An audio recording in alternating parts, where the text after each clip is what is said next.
Caamsaa 14 2026 oduu sibuu neetworkii yeroo kana isin biraan geenya. Chaayinaan dhimma Taayiwaan irratti Ameerikaa waliin walitti bu'uu maltii jedhan pirezidaantiin Xi Jinping. Pirezidaantiin Chaayinaa Xi Jinping Chaayinaan dhimma Taayiwaan irratti Ameerikaa waliin walitti bu'iinsa keessa galuu dandeessii jedhan. Mariin waloo pirezidaantii Ameerikaa Doonaald Tiraamp fi gita isaanii Chaayinaa Xi Jinping gidduutti sa'aatii 2 gaggeeffamaa ture xumurameera. Pirezidaantonni lamaan dhimma Taayiwaan irratti bal'inaan mari'ataniiru. Dhimmi Taayiwaan sirnaan yoo hin qabamne Ameerikaa fi Chaayinaa walitti buusuu mala jechuun akeekkachiisan pirezidaant Xi Jinping. Ameerikaan Taayiwaaniif meeshaalee waraanaa dhiyeessuu akka dhaabdus gaafataniiru. Taayiwaan Chaayinaa irraa adda baasuuf yaaluun rakkoo hamaa akka fidu dabalanii hubachiisaniiru. Taayiwaan gama isheen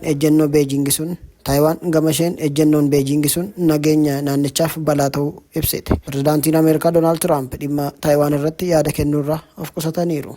Qaamolee lamaan dhimmoota waraanaa giddugaleessaa ba'aa Raashiyaa, Yuukireenii fi dachee Kooriyaatti marii gaggeessaniiru. Mariin Beejingii fi Waashingiteen boqonnaa haaraa irratti kan argamu ta'uu kan eeran pirezidaanti Xi Jinping hariiroo tarsiimawaa biyyoota lamaanii cimaa jiraachuu kaasan. Ministeerri dhimma alaa Ameerikaa Maarko Roobiyoo, ministeera ittisa Piit Heegest, bakka bu'aa daldala Ameerikaa Jeemsan Giriir, ministeera maallaqaa Iskoot Besentii fi aangaa'onni Chaayinaa maricha irratti hirmaachuu BBC'n miidiyaa Chaayinaa CCTV odeeffachuun gabaaseera. Oduuttaanuun ministeerri Naayijeeriyaa duraanii hidhaa waggaa 70 adabamuun dhaga'ame. Ministeerri duraanii Naayijeeriyaa yakka malaammaltummaan himatamee ture hidhaa waggaa 75 adabame. Saalee Maamaan duraan ministeeraan isaa biyyattii ture. Yeroo sana daddabarsa maallaqaa doolaara 18.5 raawwachuun himatame.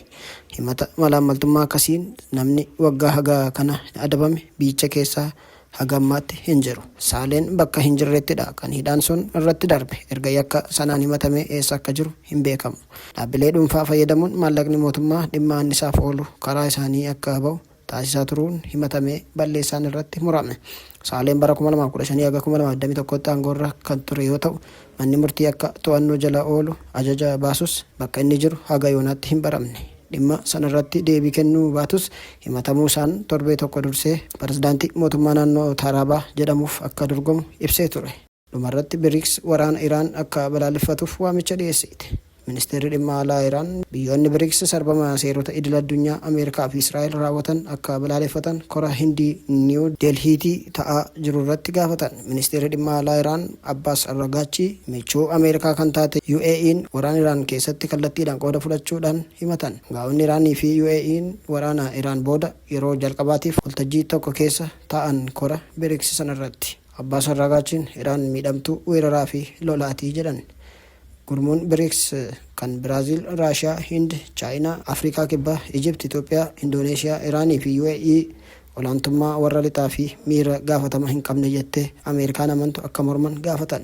Iraan biyyootni miseensota BRICS fi addatti immoo hawaasni addunyaa gaafatamummaa itti dhaga'amu hundi sarbamuu seera idil addunyaa Ameerikaa fi Israa'el raawwachaa jiran raawwatamaa jiru akka balaaleffatan waamicha gootii jedhan. Dhumarratti Abbaas Arragaachiin UAE'n kallattiin weerara biyya keenya irratti godhame irratti hirmaatte jechuun isaanii miidiyaa Iraan Meher News Agencytu gabaase.